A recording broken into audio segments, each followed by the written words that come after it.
There is a roof design made from little more than air height and geometry.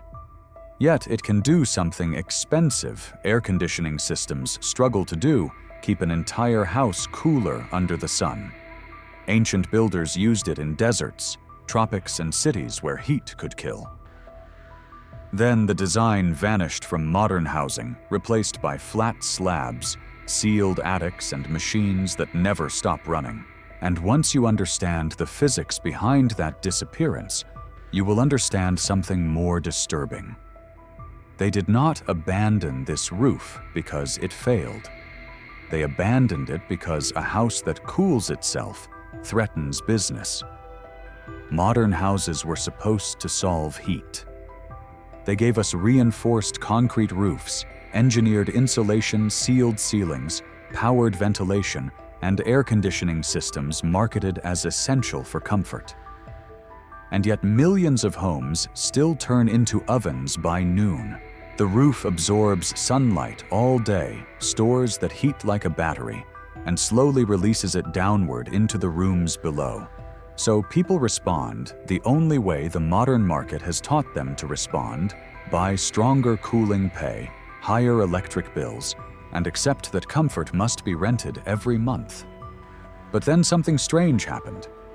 Across deserts, tropical regions, and ancient cities, older homes were often built under harsher climates than ours, and many of them stayed cooler without compressors, ducts, or constant mechanical airflow.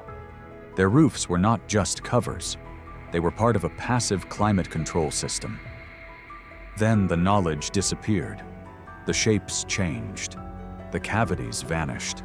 The ventilation paths were sealed. Builders stopped designing roofs to release heat and started building them to be faster, flatter, and cheaper to standardize. A solution this cheap could never become a billion-dollar market. So the real question is not whether this roof design worked. The real question is, who benefited when people forgot it? Long before air conditioning became a necessity, builders in some of the hottest regions on Earth already understood a simple truth: the roof decides whether a house fights heat or traps it.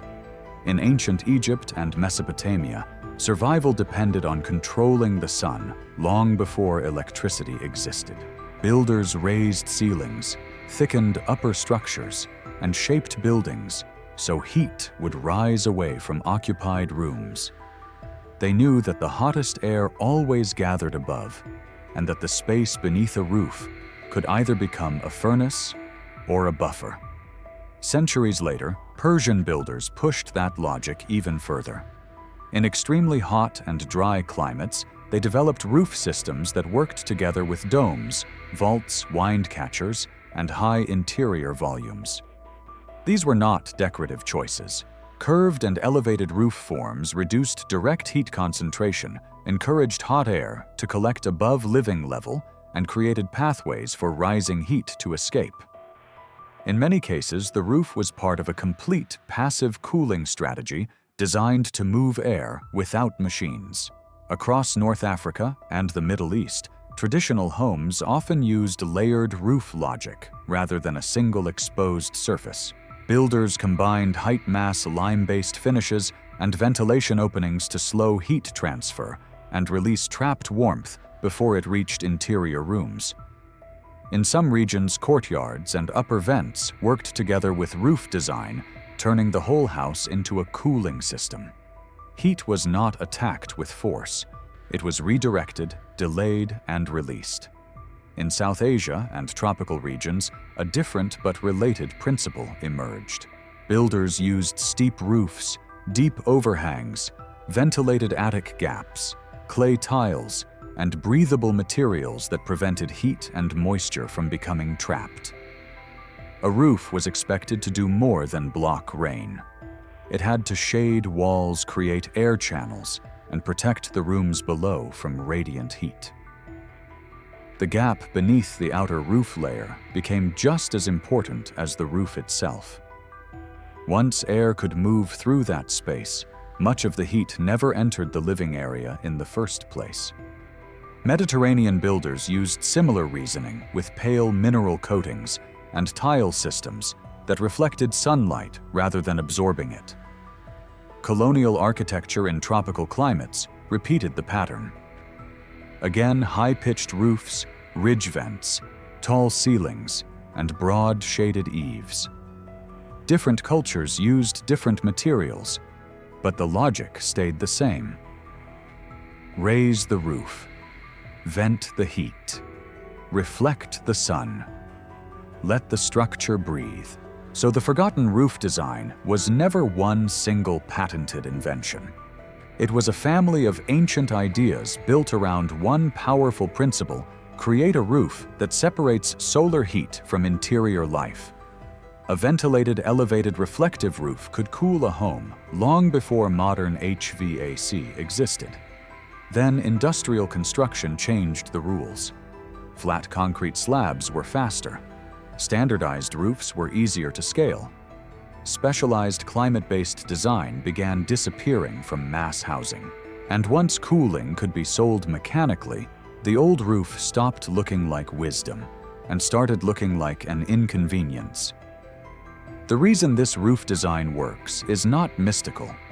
It works because it controls the three things that make modern houses overheat: solar radiation, heat storage, and trapped air. Start with solar radiation. In most hot climates, the roof takes the hardest hit from the sun. A dark or dense modern roof can absorb enormous amounts of heat for hours. Once that surface heats up, the energy begins moving downward through the structure by conduction. That means even after sunset, the roof may continue releasing stored heat into the rooms below. This is why many houses remain unbearably hot at night. The roof behaves like a charged battery.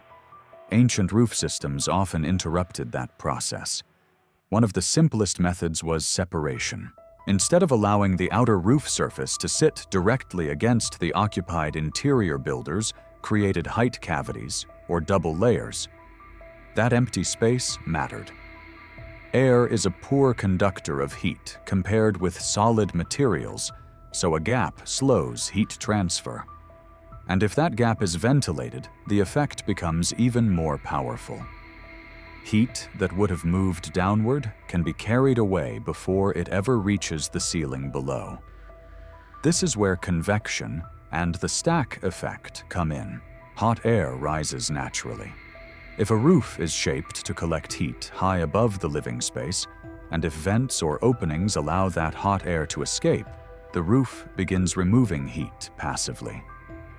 No motors are needed. The geometry does the work. High-pitched roofs, domes, ridge vents, and raised upper chambers all use the same principle: give hot air somewhere to go other than into the rooms people occupy. Reflectivity also matters. Many traditional systems used lime wash, pale mineral coatings, clay tile, or light-colored finishes. These surfaces reflect more incoming solar radiation than dark asphalt metal or concrete surfaces coated in heat-absorbing colors. The more sunlight a roof reflects, the less heat it must manage. Some mineral surfaces also release absorbed heat more effectively after sunset, reducing the nighttime heat load. Thermal mass plays a more complicated role. Heavy materials can be harmful when poorly designed because they store heat and radiate it inward later. But when combined with ventilation shading and time delay, thermal mass can become useful. It slows the speed of temperature change. In traditional systems, that delay often meant peak daytime heat did not reach the interior until outdoor temperatures had already started falling. Breathability is another overlooked factor. Many modern roofs are sealed so aggressively that moisture and heat become trapped inside the assembly. Traditional materials often allowed limited vapor movement, which reduced damp heat buildup and helped the structure release stored energy more naturally. A breathable roof does not simply block weather. It regulates exchange. So the forgotten roof design succeeded because it treated the roof as a cooling device not just a protective lid. Modern roofs often absorb heat, trap it, and push homeowners toward mechanical rescue. Ancient roofs used airflow reflectivity geometry and separation to stop the heat earlier. One system fought the sun after the damage was done. The other prevented the damage in the first place. So if this roof logic was so effective, why did it disappear from mainstream housing? Because modern construction does not reward solutions that reduce dependence. It rewards solutions that scale fast, standardize easily, and generate layers of future spending. A passive roof designed to lower indoor temperatures threatens all three. Traditional roof systems required climate-specific thinking. Builders had to understand sun angle airflow, roof pitch vent, placement ceiling height, and material behavior. That kind of design is harder to standardize across mass developments. Flat slabs, simplified roof lines, and sealed assemblies are faster to draw, faster to build, and easier to repeat with industrial labor. They reduce complexity at the construction stage, even if they create expensive consequences later. And those consequences became profitable. Once homes started trapping more heat, mechanical cooling stopped being optional and became normal. That created an entire ecosystem of recurring revenue air conditioning units, duct systems, maintenance contracts, replacement parts, insulation upgrades, electric consumption, roof coatings, sealants, attic fans, and retrofit products marketed as fixes for overheating homes. The hotter the house, the more products the homeowner needs. The less the structure can do for itself, the more the market can sell. A solution this cheap cannot generate recurring profit.